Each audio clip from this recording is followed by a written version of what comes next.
En 4 llibres i després de 3 anys de recerca, Maia Creus va organitzar els 45 anys d'escriptura de Fina Miralles. Són petits aforismes, poemes o pensaments que dialoguen amb dibuixos. Ara els originals es poden veure a la Casa Elizalde.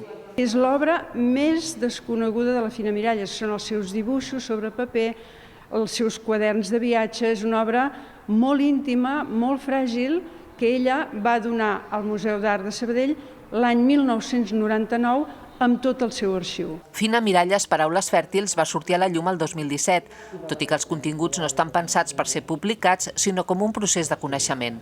Pilar Bonet en destaca l'espiritualitat que comparteix amb altres autores com Josefa Tolrà.